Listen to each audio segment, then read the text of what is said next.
right. Do continue to introduce yourself in the chat box. We love to meet new people, and I hope you meet new people as well in there.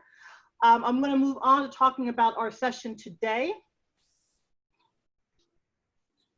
And it would be nice if this would cooperate. There we go. All right, so today we have a great lineup for you with some great ladies. We're going to talk about how to reinvent beauty and wellness brands for this new marketing environment. We have 6 panelists, 1 host, and I know you guys have a lot of questions. We do ask people to put those questions into the chat box. And when you put those questions into the chat box, also tell me who it is that question is for. Is it for all the panelists? Is it just going to be for Janice, Sherry, Kathleen, Robin? And give me a little bit of context, especially if that question isn't asked automatically. And it doesn't have to be 2 lines. You can just put a couple of words, but it helps to clarify the question and helps me be able to direct the question to the right person. Make sense? All right. So I'm going to introduce the moderator for this panel. Again, how to reinvent beauty and wellness brands for this new marketing environment. Moderating this panel today is Leslie Jane Seymour. She's a previous editor-in-chief of top-selling magazines like More Magazine, Marie Claire, Red Book, and Teen Book USA. She was the beauty director of Glamour and senior editor at Vogue. And in 2018, Leslie launched the Covey Club, a club for lifelong learners that is a platform for women to bond over issues of interest and concern through virtual salons and other social media platforms. You can check out the site at www.coveyclub.com. I can tell you, I have lipstick on my teeth. That's a beauty mistake. Sorry, ladies. I'm not representing you correctly. Covey Club is amazing. I'm on there. I actually sent it to my mom the other day. She's been checking it out too. So we give it 2 thumbs up. And with that, I pass it over to Leslie. And now I'm gonna have to check my teeth before we talk. Okay. If anybody sees anything, let me know. Hi, everybody. So glad to be here. I'm down in wonderful New Orleans, and you're lucky it literally just stopped absolutely torrential raining here. So you'll actually be able to hear me, and we hopefully won't be cut off. It's sunny outside. A few moments ago it was a little scary. So I'm so glad to be here. I love the beauty business. I love reinvention.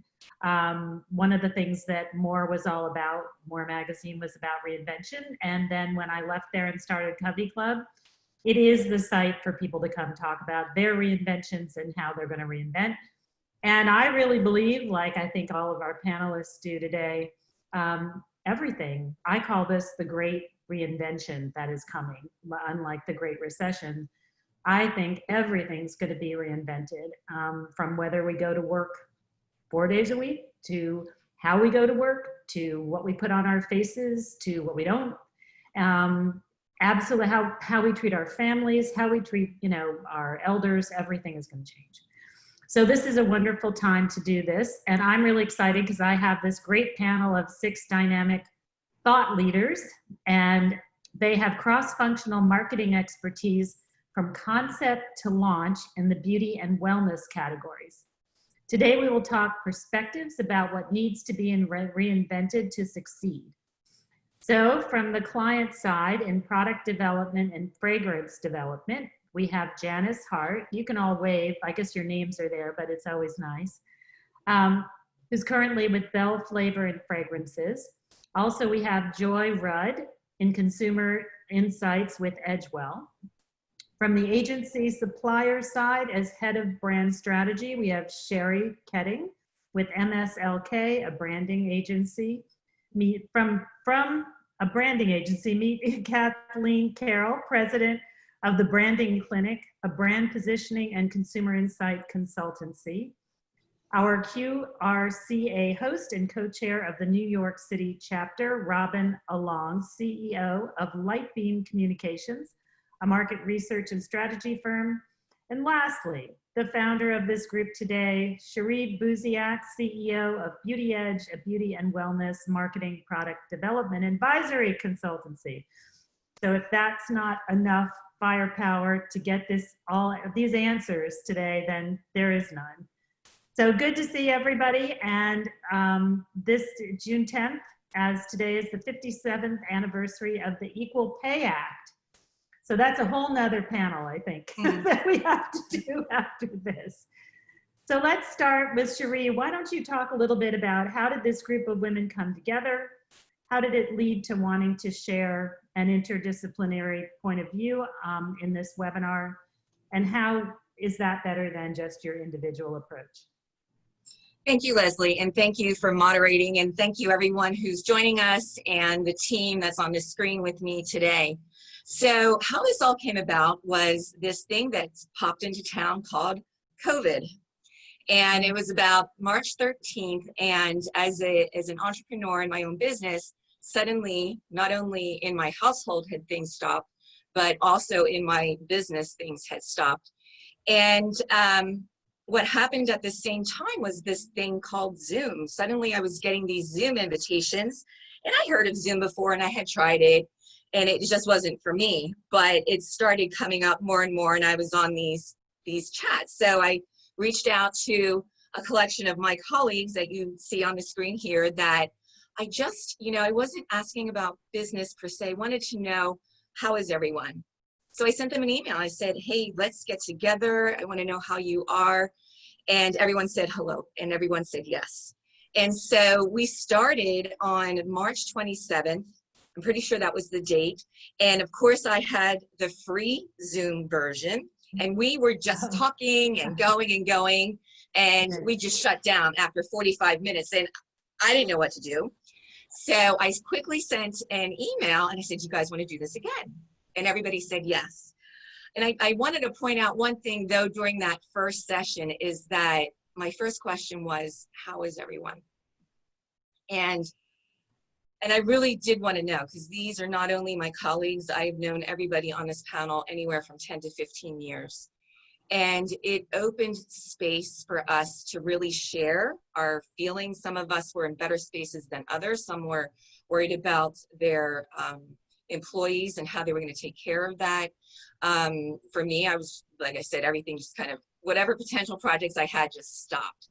And it just opened up a great dynamic for us to explore potential. So when we gathered again on the second meeting, we very quickly said, hey, I think we have something here. We all have diverse backgrounds. We'll send a link later about our different backgrounds and such, and you'll get to know us a little bit more on this panel. And we quickly coined ourselves Women Warriors in Business. That was like the second session. And then we were introduced to Leslie and really came up with this platform of reinventing marketing and branding in this new world. So that's pretty much how we came together. And I am honored to be on this panel. We've been meeting for 12 weeks, every week. There's been a lot of thought put into this, and I hope that you all enjoy it and leave with a lot of insight. Great. And what's really funny for me is we started Covey 2 years ago, and we had to have a drop-down instruction on what was Zoom. Because people were like, what is it? I don't understand it. I push the button, nothing happens. And now we took it away. after the pandemic and everybody being shut down, we're like, you know what? They know it by now. And if they don't, they're probably not our person. They definitely are not. So let's talk about, in one word, this is for everybody in the panel, and Joy, I'm going to ask you to unmute yourself so we don't lose you, and Robin as well. In one word, can each of you give our audience today your perspective as to what reinvention will mean in the beauty and wellness world, given the new normal mindset that's coming up? So you want to start? Want to start with Cherie? Sure, I'll start. In one word, mindfulness. So my one word is mindfulness. Kathleen? Mine would be mirroring. Janice? Mine would be agility. Robin? Mine is microculturalism. Ooh, like that. Joy? Pure. Sherry? Digital. Sherry? Digital. Great. So does anybody want to expand on that, what those words mean to you? I mean, Robin, I'm really interested in what is microculturalism, because we're hearing about multi, but what is that? So I would love to say that I coined the term, but it's been around for a very long time.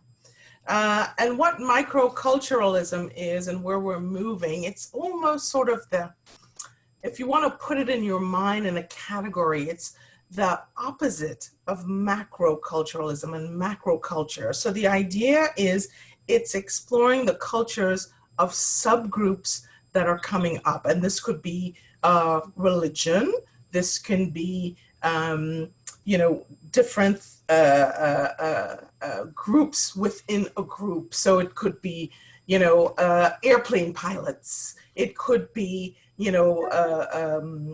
beauty enthusiasts, but it's the idea of really exploring the subculture and what the ethos is of that subculture within a culture. So it's really about, and I think moving forward, when you think about consumer research, and this goes across all brands, we're talking about beauty and wellness now, but keep in mind, it is now I plus community. I plus community. And that means that the brand is going to have to look at both individuals, a segment of one, and them as a part of their community. So as we know, trust has been destroyed with COVID, with a lot of the, racism, everything that's going on in our zeitgeist. Consumer trust is at the lowest. So that's what, in order now for brands to rebuild, to get back, to regain that trust, they're going to have to look at more than just the macro culture and consensus building, which is where we used to be. So moving forward, you're going to have to look closer at those subgroups, those communities, and you need to look closer, even closer, for the disruptive trends that start to emerge before waiting until they get to a mass and you go, oh, look, there's a trend. It starts way before that. And brands now have to train their focus away from consensus building to looking more at the diverse and divergent experiences of their consumers. So I think that is where we're going. And by the way, AI can't do that yet. Anybody else want to jump in with that? That's amazing. That's a good word. I didn't know that word, so thank you. Kathleen? So I couldn't agree more with Robin, and I used the word mirroring, and I really think that's what the brands are going to need to understand about their consumers. So definitely increase in segmentation. Everything they do is going to need to reflect, but it's going to have to reflect the values of the customers with whom they're going to be building trust with. So visual cues, and people are going to be demanding that extra quality from the brands in terms of how they're going to make the world better. I mean, the whole millennial class has really put a premium on that. And I think that's going to be a much more macro than micro part, but you have to find out what is it for your specific customers, and big data and data mining should be able to help you. And I think there's going to be a convergence to be able to do what Robin is saying is being demanded. Who's next? Who wants to jump in? I mean, I can Sherry? add on to that. Sure, absolutely. In terms of, Robin mentioned, well, like AI can't do that, but what can happen is, digital and the data that digital gives us, as Kathleen's mentioning, can allow us to have really custom tailored experiences for our audiences on digital. And what we know about the consumer journey to purchase in beauty and wellness is that 80% of that journey is spent in this sort of influence stage, pre-purchase, pre-search even. You're just becoming aware of what's out there and the trends. And so as brands start to look at their audiences and their data, they can really tailor their story to different groups. The brands that we work with have a wide variety of audience segments. When I was a teenager, the discovery process in beauty and wellness was about browsing stores and the shopping mall. And even pre-pandemic, what we saw was the rise of content online, storytelling, influencers, YouTube videos. the quarantine has been just basically a rocket booster, for digital. And what we know is that WSL actually reported that in March and April, 56% of customers ordered groceries and health products online for delivery. And what I think is really interesting about this and why I chose the word digital is that 50% of those ordered online for the first time. So, bringing in new demographics and older audiences that were a little more resistant, to using those platforms were forced to, and that kind of adoption is what's really going to fuel change. Online sales jumped 24% in Q1 of 2020, and as of March comprised 48% of sales overall. So if we think about what's going on in beauty and wellness, online has been carrying businesses through this. And that change, we've always been wondering, years, the beauty and wellness sector has been talking about what's the percentage of sales in retail and brick and mortar versus online. That change is really what's going to fuel some of the innovation ahead. Cherie, Leslie, sorry to break in. There's a question for Robin and Sherry. go for it. What tools, tactics, and activities are you using to gain insights? Personally, we use a lot of analytics, Google Analytics, looking at the traffic. Facebook and Instagram have native analytics about who our audience is, what they're responding to. I think on the research side, what has to happen is definitely in recruiting for studies, qual and quant, better representation of the population. Typically, we go by demographics. We say, okay, whites are 70%, blacks are 14%, Hispanics are 20%. We sort of need to really look at Pew Research data. You guys are probably very well aware of pewresearch.org, and encourage clients to get better representation. That's number one. With Cherie, I completely agree on digital. Here's where digital can really cross a lot of barriers. Again, if you look at statistics, and I'm not a statistics person, don't get it confused, but among African Americans, for example, their usage of mobile is way beyond any other population. So by using digital tools, you can really reach across many ethnicities, genders, etc. Now, for indigenous people, I'm not quite so sure, but I would imagine mobile devices really are a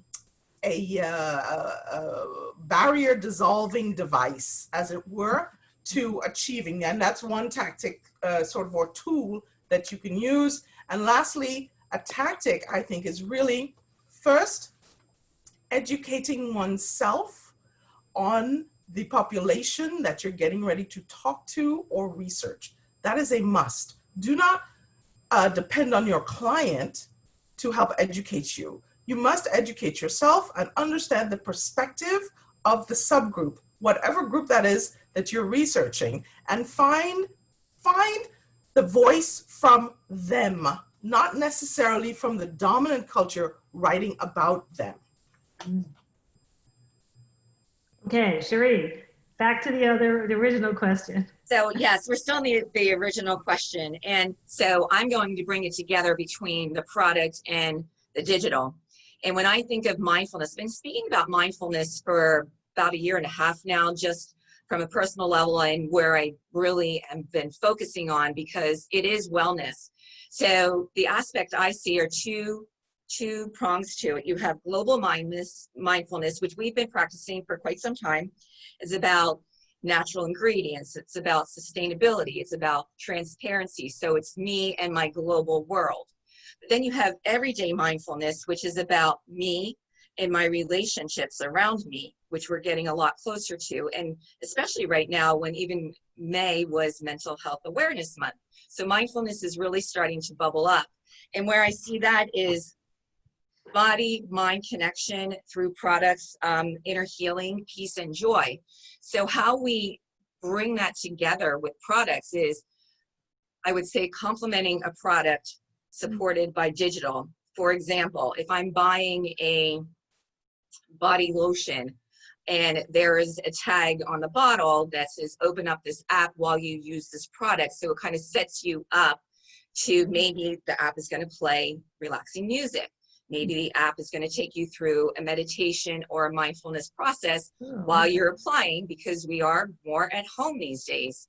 And then also, I'm seeing a lot of collaborations, even with mindfulness. For example, Amex, and I believe the app is Calm, and I have American Express, and they sent me this complimentary app that I can download called Calm, and it's about bringing down anxiety and nighttime stories before going to bed. So there's a potential amount of products that can be complemented to our world today from a mindfulness perspective. And we used to have like wellness, you know, at home spa, but we're going deeper now. There's a lot of, as we started to talk, our whole global world is upside down and everybody wants to be right side up.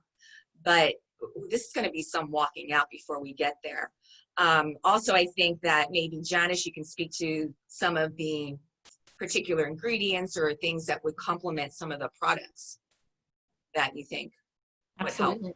Yeah, thanks, Cherie. So one of the things, you know, I said agility, right? So much has changed. You think back to March and April, and fashion houses have changed and they're making masks. Beauty companies, they've changed and they're making and retooling their factories to make personal care sanitizers. And we had to be, as a company, so agile to meet those new needs of the consumer, right? So our companies are coming to us and saying, okay, you have to change your resources for creativity, make something different, and we have to get to market quickly. So if you're not agile and you're not nimble, we were able to be there, be a true partner, and help those companies get to market much quicker. So agility, I think, is key for moving forward.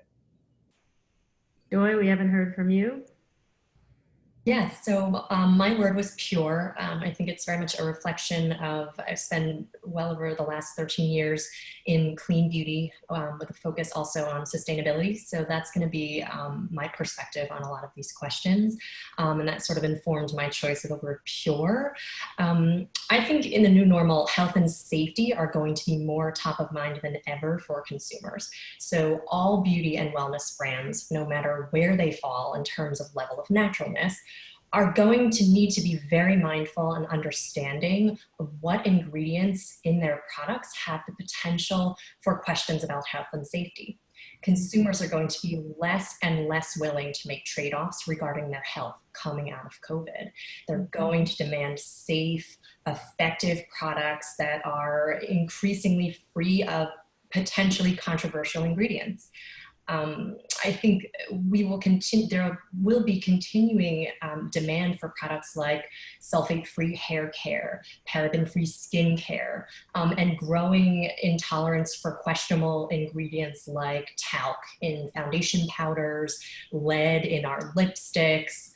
So I think we will start to see even more of a blurring potentially between clean beauty and mainstream beauty as the clean beauty brands continue to educate consumers on the ingredients with specific health concerns or perceived health concerns.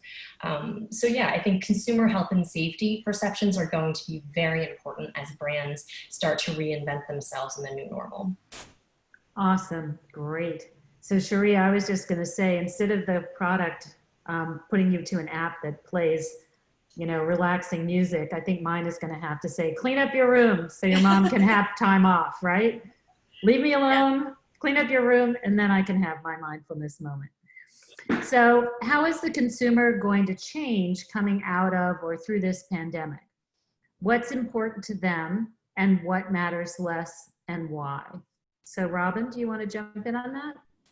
Sure, I could lead us off on that. So, and this shouldn't be a news flash to anybody because everyone on this panel, we're all consumers of some sort.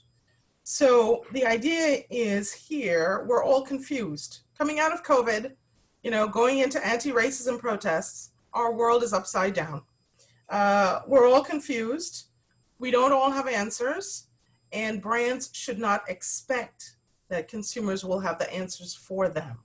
So I want to introduce a term that some of you might already know. since we're on that path. And it's a nod to one of my very great colleagues at L'Oreal, and it's VUCA, V-U-C-A. So if you have not heard that term before, write it down, V-U-C-A. What does it mean?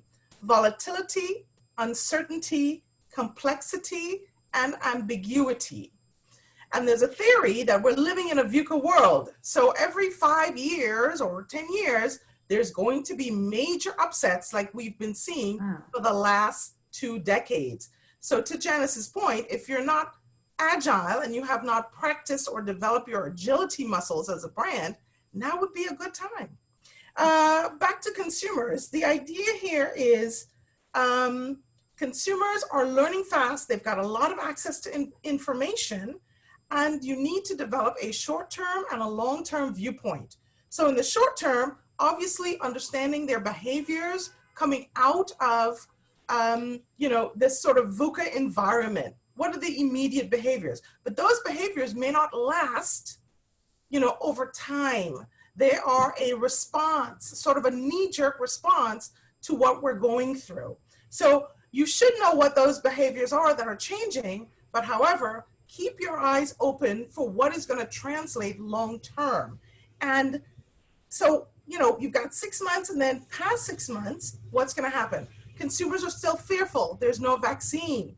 So we've become fearful and mistrustful of each other. I don't want to step next to someone who potentially could be carrying a virus. I don't know. So that's affecting us. And to Joy's point, safety. Safety is going to start to manifest in lots of different ways. So is it going to be a proactive safety or a reactive safety? My guess is it's proactive, which is what Joy was alluding to, the idea of, are my products that I'm buying, is your brand representing clean to me? Clean meaning it's helping my immunity. It's helping me be a stronger person physically, mentally, mindfulness, all that kind of stuff is going to come into play. So I think that, the idea here is looking at consumers short-term, but also long-term, and rethinking the typical words that we use for safety, fear, trust. What do those words really mean today, 6 months from now, and 2 years from now? Because you have to produce and iterate very quickly as a brand. That's incredible. Janice? Yeah, Robin, I'm going to play off that word trust. I truly believe that. I said people are very fearful and what are they going to go back to? But they're definitely going to go back to brands they know, that they love, and they trust, so that's going to be first. And what's interesting, like, what do we know right now? Well, a couple of things that are happening that are good. Americans are getting back to work. So that's great. The rate of unemployment is kind of cooled down. It went from 14.7 in April to 13.3 in May. The stock market is coming back, right? So that's another indicator. And new home sales rose 21% in May. So there's a pent-up demand. People want to get back to the stores and they want to shop, but how are they going to shop and what are they going to look for? And they're going to look for brands that they trust. In the Wall Street Journal today, Macy's just opened up on May 4th, and they're seeing that foot traffic. They're seeing people come back, and they think they have this grouping of products from off-brand products all the way to luxury products that are drawing that customer back, and that customer is going to come back in and buy what they're looking for. But they're going to look for, as Joy said, safety, right? So things that they know and things that are going to bring them a health benefit.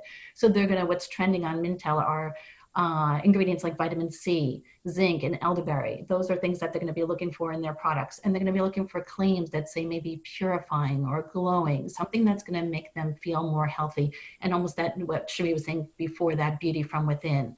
So they're going to be looking for that.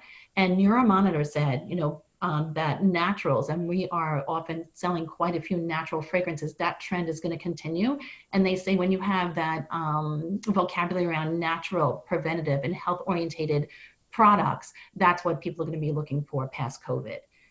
And then we know people are in this mindset, this self-care mindset. And what does it mean really from the food perspective? And what we're seeing, I chatted with our executive chef, and he said people are cooking more at home, of course, but they have more time, so they can prepare different foods. They're preparing different ethnic foods. And again, it's things that bring them comfort. And what's trending are ingredients like, we could imagine, like vanilla brings you comfort. But the surprise ingredient that brings people comfort is peanut butter. And you're going to see a lot of peanut butter trends coming forward, right? So that's such a change from 10 years ago, peanut butter, right? So what's going to be different? What's going to mean less? Well, consumers, again, are going to go for those brands that they trust over something that's brand new. So that's going to be a little harder when you're launching newer products. And it's going to be clean before green. So sustainability is still important, but that clean is very important as well. And, you know, Joy, you're certainly the expert on that. So maybe you could talk a little bit about how you see sustainability taking place. Yeah. Yeah, I'd like to build on, Janice, what you were saying, and also Robin, because it really is going to come down to trust. And Janice, what you were most recently saying about, you know, if you're a new brand, how are you going to try to build that trust? I mean, people are going back to peanut butter and comforting brands like Macy's and things that make them feel safe because they're tried and true. If you're a new brand or you're planning to launch a new brand, you're going to need to figure out how to build that trust pretty quickly. And I do think that sustainability and transparency are going to be good ways in to build that trust.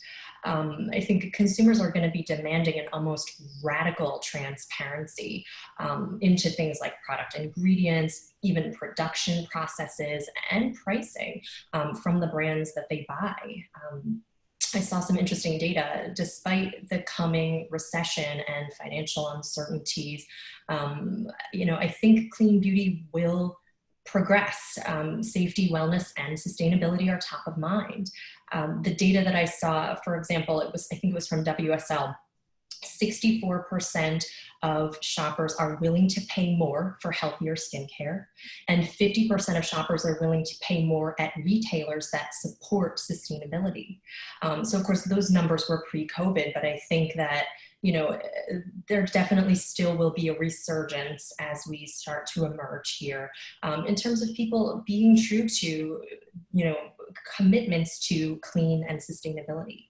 So brands and retailers are gonna need to continue to reinvent themselves and raising the bar on transparency and sustainability. I think that just quickly, Everlane is a really interesting example from the fashion space of a brand that makes its production costs and practices completely public. You can go onto their website and see how much it costs for them to make a particular sweater. They even explain how much the markup is on each one of their products and how it compares to other products in the industry. And so I really think more and more beauty and wellness brands could learn from the Everlanes of the world, as consumers are going to be increasingly expecting this type of radical transparency to gain long-term trust. Wow. Can I come in with two questions? Oh, go for it. Sure. So the first one is for Joy. So there's a little bit of questioning going on about what's really going to change as a result of COVID-19. So one question is, so ingredients that are now coming to market have to defend themselves against the currently used ingredients. And this person's a little bit skeptical that consumer interest in health and safety after COVID is strong enough driver to bring about new ingredients that may currently be more expensive. So what signs exactly are you seeing that support your belief that there are changes to come? You know, I think I can't name any names, but I recently had a consultancy within the clean beauty space, and I'm working now at Edgewell, which is a market leader in sun care. Without revealing too much on any front, I do know from a product innovation standpoint, from an R&D standpoint, that it remains very much top of mind within organizations on the very, very clean and organic side, as well as, you know, sort of the Edgewells of the world who have some clean products and some more traditional products. There's very much a top of mind mindfulness in all of these organizations in terms of what ingredients are important to their target audiences, in terms of having them not be present in the formulas. There's a lot of consumer insights and research by these companies being done into what those types of ingredients or ingredient families are. And it definitely is something that's being considered to sort of further just sort of advance the products and continue to evolve them to deliver, to better and better deliver on the promise of the brand. Thank you. And then one last quick question. This is for anybody. The word transparency has been used by several of our panelists. How are you guys defining transparency? Because you might be talking about different things. Janice, do you think this is a question for you? I can take that for sure. You know, when you think about transparency, a lot of people want to better understand from a fragrance perspective, you know, where the fragrance is coming from, where the components are coming from, the traceability of that fragrance, and maybe what's in that fragrance. A lot of companies are starting to put on their websites exactly what's in their fragrance and being more transparent. And I think that's also driving the consumer to more natural. So we're noticing from our botanical department and our specialists that people are looking for simplicity, so not to get confused, but then what is that one single ingredient and what can it do for me? And I will also mention a little bit about that one question on cost.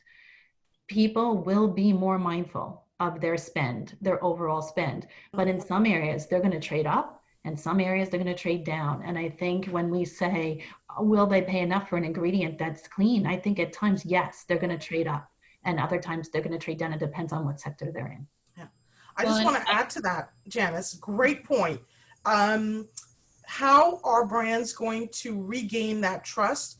You're going to have to get into the community, that sub-community. At the very beginning, I said I plus community. What is happening now is people are becoming more discerning about brands that actually support their community versus brands that say they support the community. So they're going to start to look to brands, even with lowered incomes, who are within their community from the inside out, and look to support them in some way, because there's a lot of emotion tied up in that helps rebuild trust, right? It's this idea of this person is with me, this brand is with me, like my brother or my sister. So I trust them that way, as opposed to a brand coming in like a parent saying, do this or do that, or buy this because it's good for you. So keep that in mind, you know, in terms of rebuilding. You really have to now do a grassroots if you have not been doing before. And that's why these indie brands are kicking butt. And you're wondering where they're coming from. They're on Reddit. They're on these sites. They're understanding that grassroots trust building. Mm-hmm. Happening in politics too, but that's another conversation. So I could probably tie it up with a bow here and talk about the idea of ingredients, clean, price, and how that's what's going on in the consumer mindset. Because, you know, what we know is convenience to purchase and availability is a big change that's happened for consumer mindset. And let me break that down for you. You guys are all experiencing this personally, right? Everyone is consumers. We're consolidating our trips to the store, and we're prioritizing what we can get at grocery and big box versus specialty. In fact, there was a study conducted by First Insight in April, and only 49% of women felt comfortable going to the grocery store, and only 24% of them felt safe shopping at malls. So what's going on in terms of that convenience to purchase is that if you're available, and you know, Influencer actually did a study before and during the pandemic, and they asked consumers, what are your priorities to purchase? And pre-pandemic, their priorities were quality, price, ratings and reviews, which is that trust component, and ingredients. And their current priorities now are quality, price, availability, and ratings and reviews, so that trust component again. So, you know, one thing that you might be surprised and say, well, what's not on the list though is clean. That same study did reveal that clean is still important. 68% are still reading ingredient labels before purchase, and 43% are prioritizing clean products for some purchases, where 31% say they're prioritizing clean products because ingredients are always important to them. So it's still definitely on the radar. But what I think, you know, to that answer the question about what's changing and where it all comes together for me for digital is that it's more important than ever that you make sure your brand is accessible and available to purchase where the consumer is purchasing. So if you have the opportunity to get into more retailers and to, you know, address the price component and be in more big box stores, great. But online, the most important thing I can convey is now's not the time to cut back on your marketing spend, whether that's for organic search engine optimization or for paid per click advertising. Like, you want to make sure at the bare minimum when consumers go searching for you, you're there. I can just bring one different topic in here of how the consumer is going to change. So you look in the food world, which is rapid cycle. I started to observe, and now research is showing, is that the consumer was going back to, you know, the comfort foods. Like if you look at Triscuits, they have like 30 different flavors. But you know what all that people wanted to buy now in the pandemic? Original. So they needed more space for that and get rid of the olive oil and the salt and the tomato basil.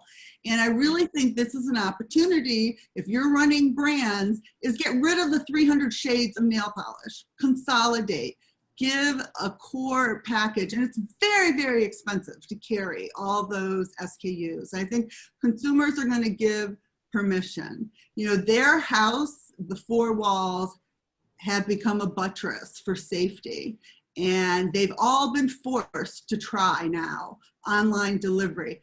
20 years ago, I was in the online delivery grocery business, you know, a precursor of Peapod out in Chicago.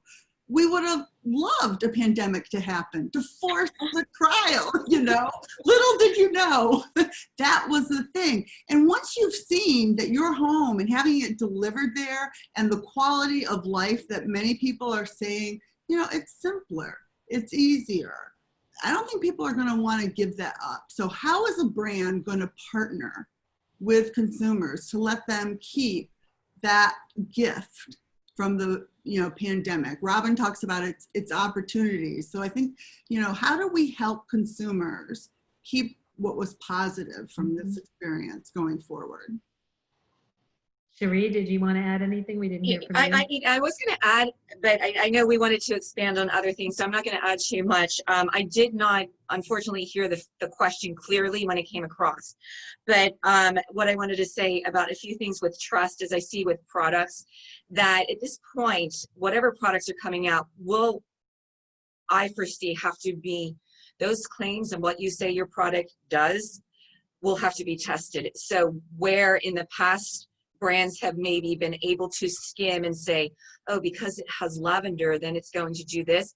Now it's going to be a time to prove it out and do the testing that may have been skipped before with percentages, with agreement from the panel and the clinical testing. And kind of made me laugh, Kathleen, when you said peanut butter, because it's familiarity. What I wanted to say to the question was, all of our familiarity has been robbed from us. How many birthday parties are drive-bys, graduations that have to be digital, weddings that were pushed out, vacations that couldn't be made. We were raw, and I don't mean to like be a Debbie Downer, but we were, all of this was stolen from us so quickly. So we're looking for familiarity as easy as we can get it. And when you said peanut butter, I was like, there you go. Doesn't surprise me. And it was kind of funny. As far as the transparency and natural such, I remember a very first meme that I saw, and it kind of was like all of those natural crunchy people right now, they're going out looking for their disinfecting wipes. They were going back to what was familiar and what was going to protect me. Now, can we have multiple worlds? We can, but I think I saw this, and I'm not sure if P&G coined it or not, but it was responsible beauty. So it is the natural with science coming together is what I foresee as far as a product perspective and what the consumer is going to be expecting in safety. Awesome, incredible. Well, you were speaking, I just got myself the URL for peanut butter crunchy face scrub. So I'm going to be in business. That's going to be the first Covey product.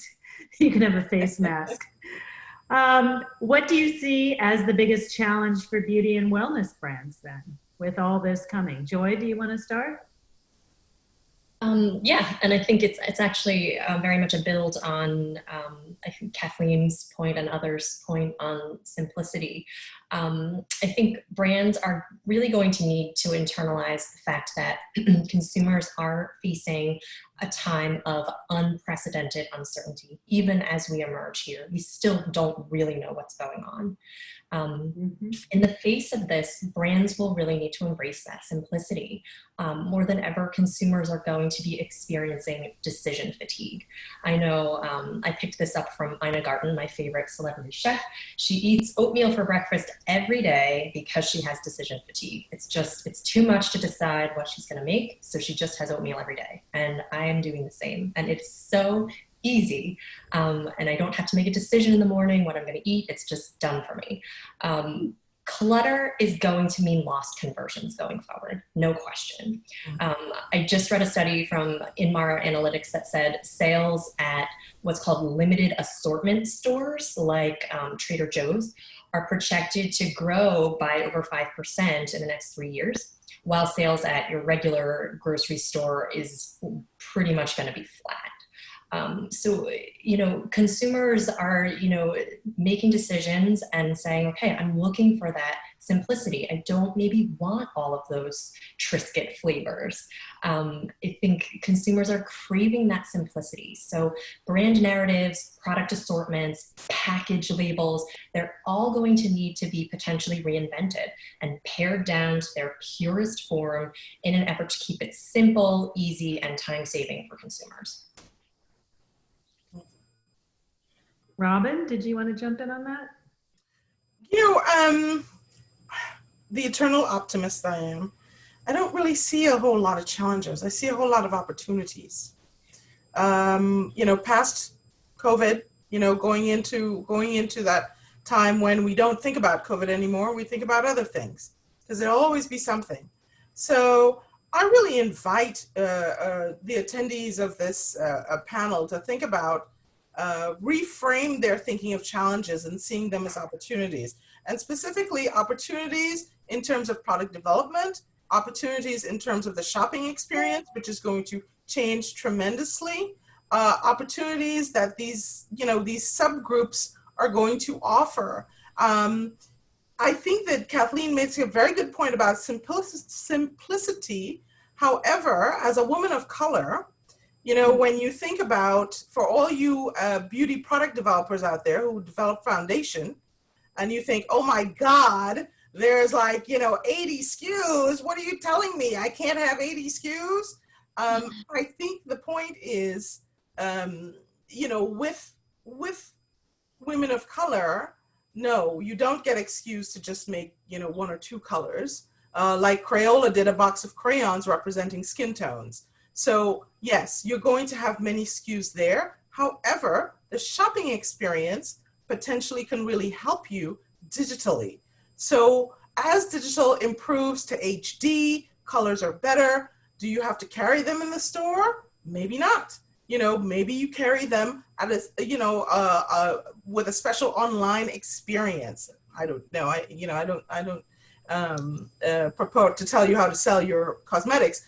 But I think that it is very important to keep in mind that, this time is a time of opportunity and innovation.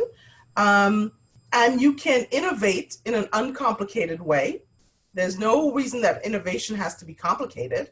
Keeping in mind mindfulness, the idea of holistic, the idea of not just seeing, one part of the face, but the entire face and the entire way that, the face or the body or the skin works with the rest of the individual ecosystem, their lifestyle, what they eat. I think the beauty industry, the wellness industry is going to start to have to pay way more attention to those areas and not just be in their silos. Does that make sense? Cherie, did you want to add something there? So I'm going to jump on what Robin had said about opportunity. There's a tremendous amount of opportunities. Our opening paragraph and tag is the wellness industry combined with beauty is $4.5 trillion worth, right? So yes, we have gone through changes where people have had adjustments in their jobs and such, but even if you dropped it down a couple trillion, you still have $1 trillion to work with. And those stats are on Global Wellness Institute on their website if you really want to take a deep dive into really seeing how that all breaks down. But I think looking at the opportunities for me, and going back to mindfulness, again, we're going back to what we're trying to get normal. What our new normal will be changed and life will be different, but the level of stress, anxiety, calmness, peace, wholeness, holistic, there's 6 different categories that you can build into. And it's not just skincare, it's also in-home. What can you do to create that in-home experience? If people will be working a little bit more from home, because as corporate, the bigger companies kind of adjust their schedule and open up, not everybody's going to be diving right back into the corporate world again. Even their environment at work is going to be building in mindfulness moments on purpose. Like computers, as I've read, are going to be popping up, trying to take your 10-minute mindfulness, step away from what you're doing to recenter. So there's a lot of potential. And I really like the way Robin kind of flipped that around for us. So if we just dig and really look, and you just have to look in your own home what those changes can be.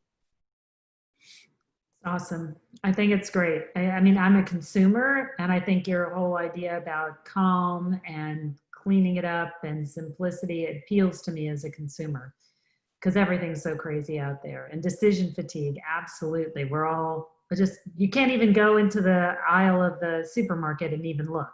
So it's just, you can't even decide which is the soda you want, right?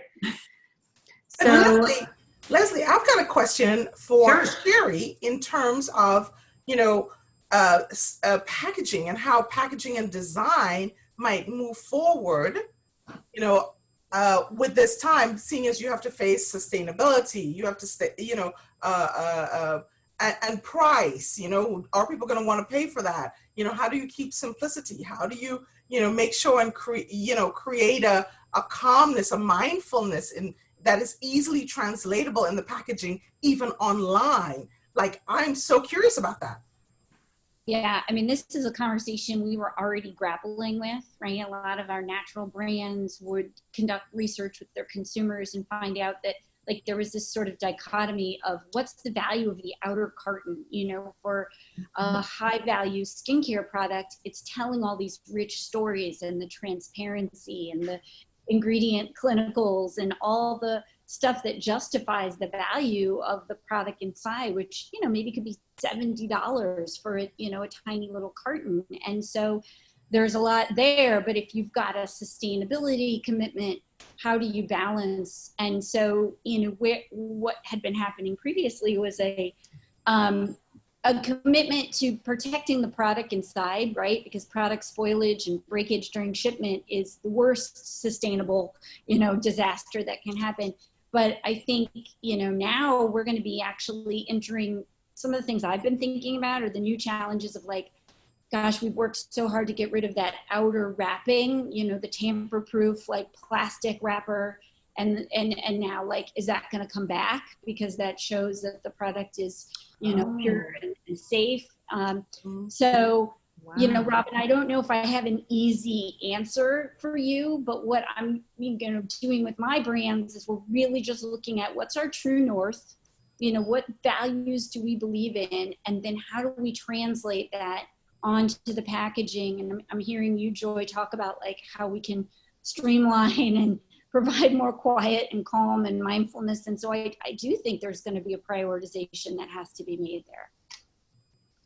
Wow, so interesting, guys. Kathleen, did you want to say something? Just last night, I planted the paper packaging that came around a beauty product with a candle in it. And it was because they had embedded poppy seeds. Yeah. Yeah. I just thought that was such a great thing. I'm going to think about that brand every year that the poppies come up.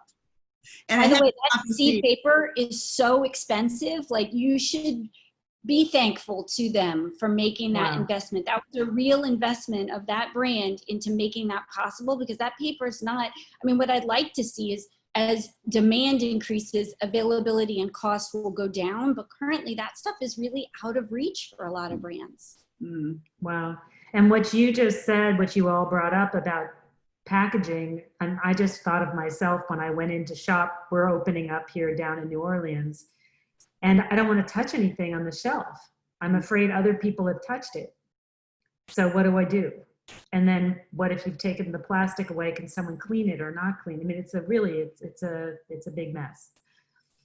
So both the beauty and wellness industries are very talking about touch, high touch. Yeah. And sensorial, particularly with products and gaining trial. How is that going to reinvent itself? What about the concept of contactless? Kathleen, you're our lead on this. I think it's still going to be highly sensorial. I don't think that or experience is going to go away. I'm going to touch on 3 points that, from my vantage point, are important. I mean, first is sampling. This category lives by sampling. So someone is going to really need to crack the code to be hygienic, cost-effective, and environmentally friendly. I don't have the answer, but I know retail is dying, and this has really hurt them. So what could they do to bring about and be an experience center where you could get sampling and trying of products, which is so important? I think that could be a potential opportunity, but I still think you need to find it at home as well. So that would be the first one. The second one is just, what other sensory experiences do you bring in and play on harder? I mean, all good marketing and branding is 5 senses. It's just going to be, some of the other ones will come to the forefront. So some things will come with scent and beautiful design. And where does AI come in here so you can feel it tactily, but maybe you're not touching it? You know, we're going to need to see things in that area. And then just the last one, just to be very topical, you know, if we get wave 2, you know, like the Spanish flu, it comes back in the fall, I think you're going to see some companies coming in and being playful with PPE and putting really interesting and fun designs on it. And, you know, the biggest challenge is who's going to design the see-through mask, you know, so you can wear your lipstick and people are going to see it. Kathleen, I agree, you know, sampling is so important, you know, especially coming with fragrance. And I think you go back to that time. Remember, you go to the store and it was before the tamper-proof packaging and everything else. You could pick up that bottle of shampoo and what would you do? You would open it up and you would smell it, right? And we're going to lose some of that. It's going to be lost as they go online, right? How are you going to smell? How are you going to get that emotion? We're such high touch and we're so emotional, and that fragrance brings in that emotional piece, right? So, and playing with all those 5 senses. And as more things go online and you're not going to be able to do that, it's really going to be so critical about brand positioning and brand communication and how they communicate that. And it's going to be a challenge on how to communicate fragrance and how to communicate that emotional feeling that people get when they smell something, and the personalization that people get when they smell it. Someone will smell it one way and then someone else will smell it another way. So it's certainly going to be a challenge. Well, I'll bring it back then to the idea of reviews. You know, there's been a lot of development in reviews and the ability for consumers to filter by, you know, similar age or demographic. But scent is such a challenging one. I think that's where, you know, Robin, to your question about packaging, like we have to rely on the colors, the shapes, the symbols that we use in design to convey some of that. You know, we want to make sure that the packaging does represent that experience inside. To the other aspect of sampling, because we'll all go around it, I feel like you have a different perspective. Here's some interesting things where digital, I think, can come into play. You know, home has become the hub, and it was already a trend, you know, before this. You know, sure, you're so right. We mentioned earlier that older audiences have been forced to try new technologies during this time. Both my mom and my 7-year-old now can operate a Zoom call independently. And that acceleration into use of technology has actually been bridging the gap in a lot of areas. So doctors are giving consultations online. I have skincare brands that are giving consultations and recommending products. Hairdressers are not only learning to cut hair online, but they're giving consultations to others on how to create that specific look. And this tiny little, segment of what's going on is going to fuel other innovation. So if you feel comfortable taking your doctor's appointment online, well, then you're probably going to feel more comfortable with augmented reality and virtual try-ons. And, back in March, Google actually did a survey of people, and women 18 to 34 said 30% said they would want that kind of augmented reality and virtual try-on experience from a brand. I'd love to see what the stats are now. I think you'd actually expand that demographic. This concept of virtual try-on and augmented reality, if you haven't seen it or heard about it, it's not new. In 2018, Benefit Cosmetics introduced their brow try-on feature, and they really hit it out of the park. It's a superb app. They are able to really, understand every hair on your brow, and then they're augmenting and enhancing that to give you a sense of what the effect is of trying on the product. And the results speak for itself. They cite that they had an 80% increase in conversion rate online for people that use that tool. And so other brands have followed suit. There's a wide variety of AI and augmented reality tools you can use out there. And I think we're just going to see an explosion of that to kind of complement this high touch experience. Cherie, did you want to jump in? Yeah, I'm going to add something to that. I was going to say something else about high touch, because as a product developer, it is, for me, sensorial. Everything is about what I see, smell, taste, experience. I'm going to speak to one piece, and then I'm going to answer the question a little bit differently. I think what we have done as an industry in some fashion with clean beauty is to eliminate fragrance as if it was the culprit. So I believe in, because we can start incorporating fragrance back into our products as well, to again bring in that mindfulness and that experience that we want to get back to, the joy, the peace, the calm and such. But one of the things that I was reading the other day from the scientists is that how can we mimic physical touch, because we separated ourselves from physical touch. And in physical touch helps to increase our immunity system. It helps to release those endorphins that help us to feel good. And although we can sort of mimic it with devices and massages and such, I think going back to bringing that whole world together of the touch that we've lost. We've been asked not to touch other people, and that, like, we're born to be cuddled. I mean, we're held, we're everything. So how do we get back to that? And I see that there's opportunities for maybe just different devices that could be used at home for massaging, for touching and such. And then again, going back to incorporating fragrance, that one experience that we just kind of eliminated, that has a lot to do with our how our brain works with smelling and creates those good feelings. I know, Janice, if you have anything to add to that with fragrance. I'm in total agreement. I will say that. I think the beauty industry would be wise to maybe look a little bit at the gaming industry and how they bring to life virtual experiences. Because I do believe, and I agree with Cherie, the idea of this whole virtual world is at its rudimentary stage. It is going to explode. It is going to be amazing. There was a fashion designer, Hanifa, who basically sent her clothes down a runway without any human beings in them. It was all virtual. And not only that, the types of models that she had represented various shapes and sizes, which unheard of in the fashion industry. All of them breaking new ground.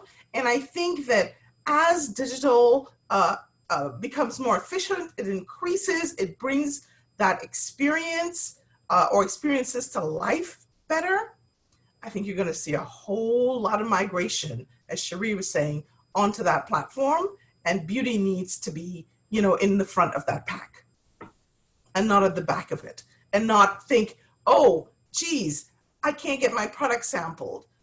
You're going to be, you know, waiting a long time. Whereas you have people who are at the front of the beauty industry and wellness who are figuring out how to create that digitally. So don't let digital be a barrier. Instead, look at it as an opportunity as to how can we translate our senses, because if you're not looking at it, best believe the gaming industry is looking at it. And they're probably way leaps and bounds ahead of how to convey fragrance, you know, digitally, visually. Oral care was looking at that 5 years ago, and look at the innovations now with apps and things to encourage kids to, you know, gamification of teeth brushing. So gamification is a big word. Question for you guys. Do you think the boxes, the sampling boxes, are going to increase? Because I know that, you know, there was a big explosion in them and then they kind of died out. Was this a moment? Anybody know? They'll be innovative. I think innovation has to come in here, because I don't think people are going to tolerate having a lot waste, you know, and not being environmental friendly. You see Fresh, they do those little blister packs so you can put on your lip tint and try that rather than the bullet. So I think you're going to see things moving along that direction. And then I mentioned a macro, maybe it will be a reinvention in retail, where you will have a good part of it devoted to sampling, and then the product can get delivered, you know, online. yeah, I've seen a few really cool innovations for sampling at retail. One of the ideas I really like is just a motion, you know, sensory dispenser, kind of like what you see for soap, liquid soap, which would be great for creams and lotions. And what I like most about this is that it allows sampling in new areas. So that could move into big box and grocery in a way that hasn't been accessible previously. I think, you know, when we talk about prestige beauty, we're going to see a big change. We know that as Sephora and Ulta are reopening, those testers aren't going to be available anymore. They'll have product on display and it'll be encased, so you can just see the packaging. But what I've heard talked about is the idea of a sampling bar. So imagine there's a person behind glass who's at the center of the store that you can, on your phone or on a device, order a sample, and then they'll let you know when it's ready. And by the way, you know, they can notify you on your phone.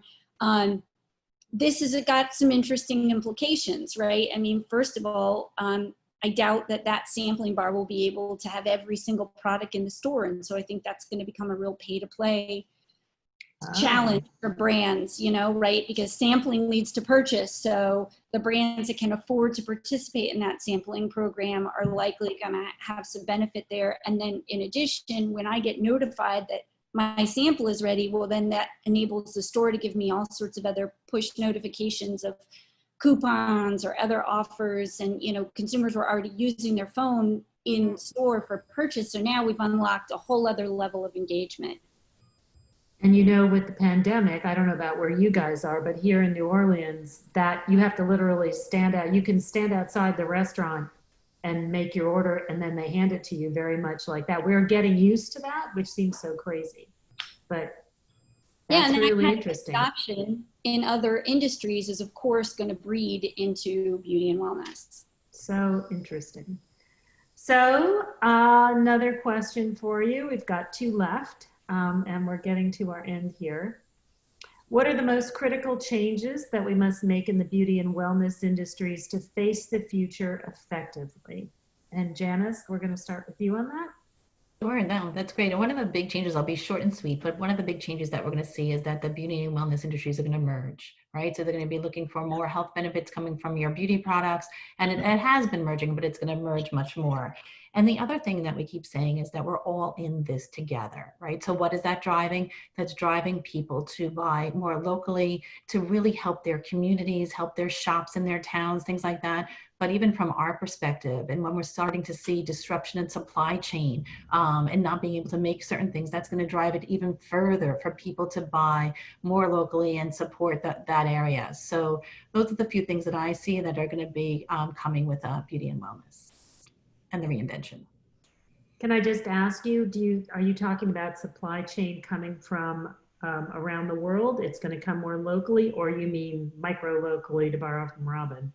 That's a great question. Around the world, right? So we're definitely we get supply from all over the place, and now we're looking for that supply to be more locally. And even with our specialty botanicals and what we extract from our botanicals, we're definitely looking for that to be made more in the US. And then it even goes down further, into your communities and people buying from their local markets and farmers markets. Very cool. Joy, did you want to jump in? Yeah, sure. Quickly, I think experiencing a global health crisis firsthand has opened the eyes of a lot of people to the fact that these types of large-scale issues go well beyond the hypothetical. This is not just a Hollywood movie anymore. It's real. It can be real, and it has real and lasting impact on our lives, our communities, and our economies. So one area where I really think beauty and wellness brands will need to reinvent themselves is sustainability. I know I'm a little bit of a broken record, but eco-anxiety from a consumer insight standpoint is a real issue for consumers, especially millennials and Gen Zs. I saw a WGSN survey from last year that found that 90% of people globally feel at least somewhat uneasy about their future because of the climate crisis. That's a lot of people. I think that as we emerge from the coronavirus, while health and safety are going to be top of mind, eco-anxiety is also going to move back to the forefront for a lot of people. So as we look to the future, brands in beauty and wellness are really going to need to hone in on how their products and packaging impact the environment and continue to take steps to make meaningful changes. It's going to be evolution and not revolution, but not starting to at least consider taking steps is going to mean risking losing the trust of a growing number of people with eco-anxiety and trust we've talked about quite a bit on this webinar is going to be paramount to emerging from this stronger. Sherry? Yeah, I'll just further what Janice and Joy just said, in that I think we are going to see more engaging, custom tailored user experiences. That's going to be really essential. Robin started us off with that. We're talking about using our core brand DNA and our knowledge of our niche audiences to not have a one size fits all story or consumer experience, but personal and personalized, so now is the time for brands to be more human. Janice, you're mentioning that, like, this was already something that was important for indie brands. People believe in people, and there's a reason that founder stories and indie brands have had such success. And now is the time to lift that corporate veil, be more transparent, and be even more human, whether that's your commitment to sustainability or your commitment to people, or, all those different things. One of the things that has been a real driving force for MSLK is the concept of a belief-driven buyer. That this was something that we started talking about back in 2017. 87% of people will choose a product or a company because they advocate for an issue they care about, and 67% of those people who define themselves as belief-driven buyers bought a brand for the first time because of their position on an issue they cared about. And I think that really is so timely right now. Kathleen, do you want to finish up?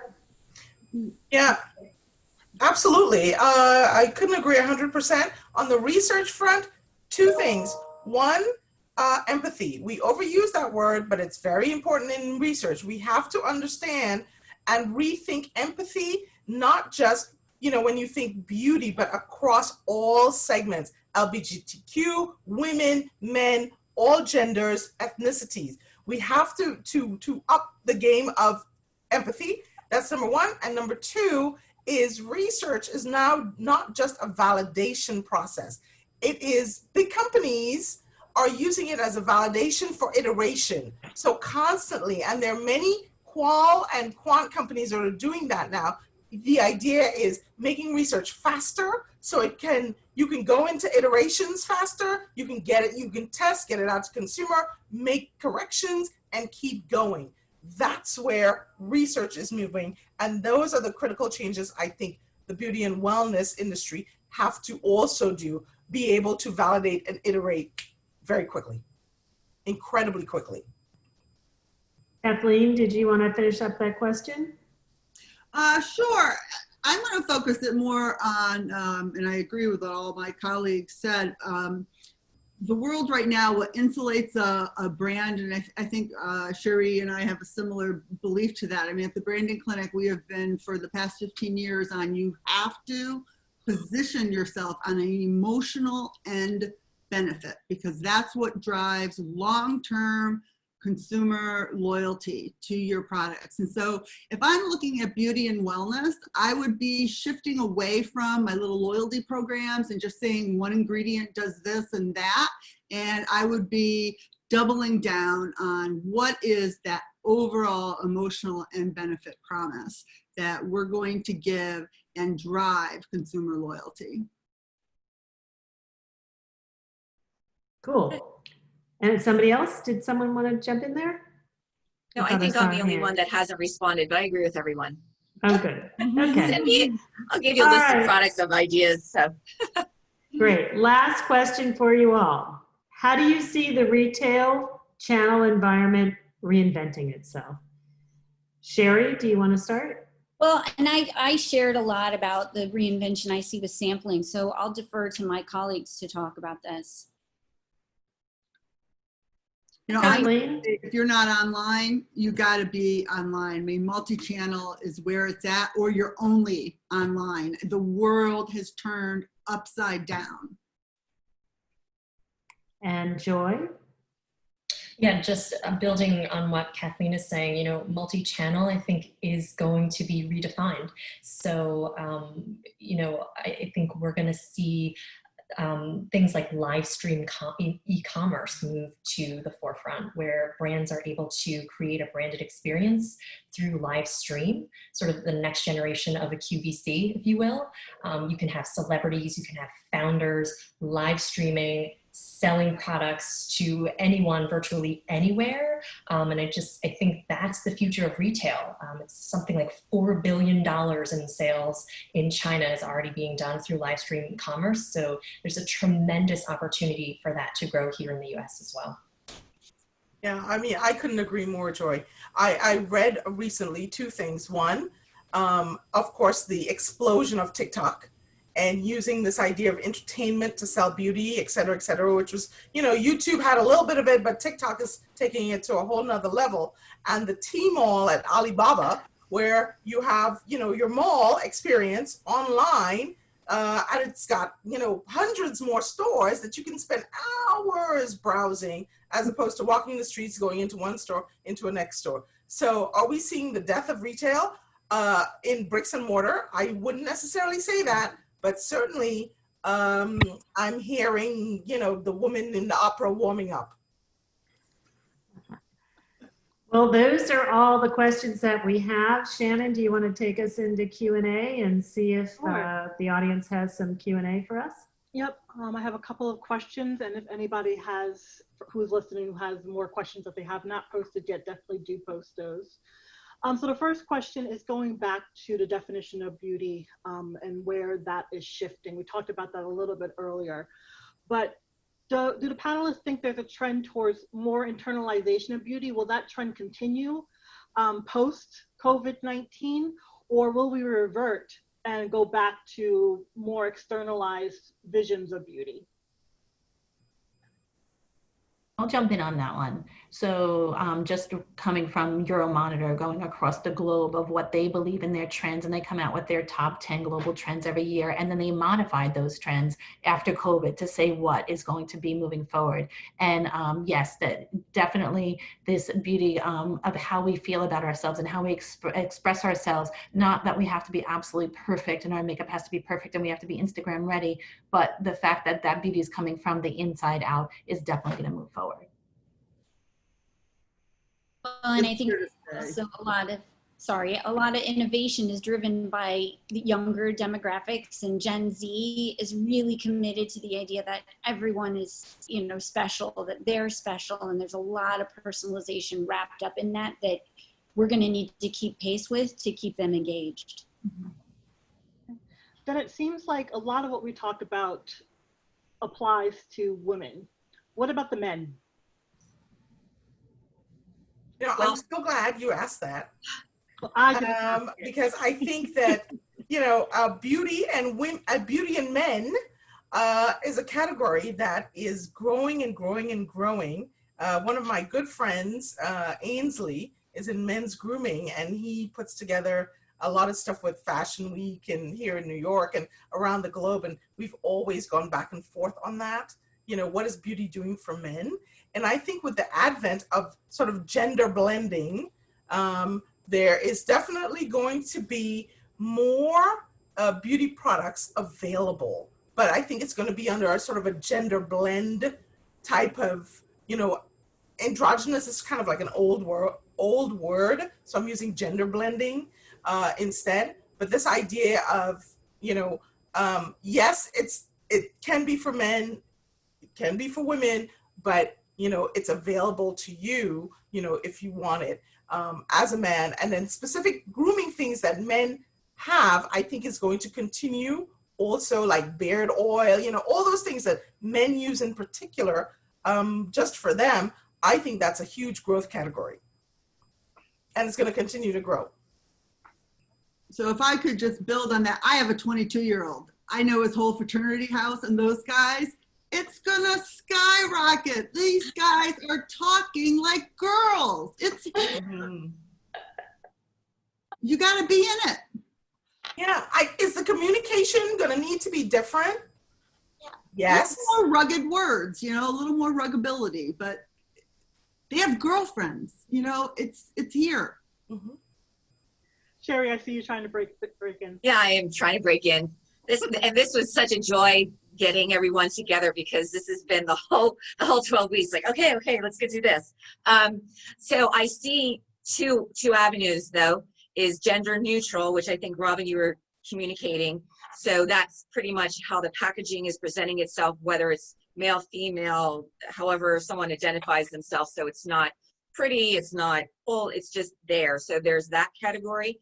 And then it is separated out into men's category, specifically for how different, whether it's a scrub, a shave, a treatment of sorts. So I see it definitely growing, but I see them as two different categories. And I just did a presentation the end of last year with a conference that I was at.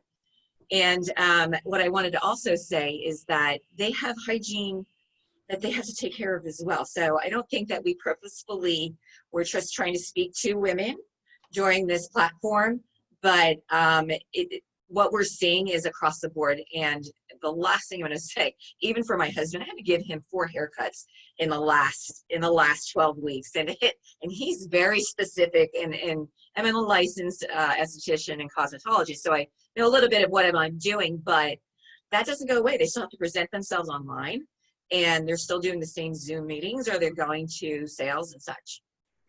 Yeah, I just want to add that a lot of the stats I shared were gender neutral.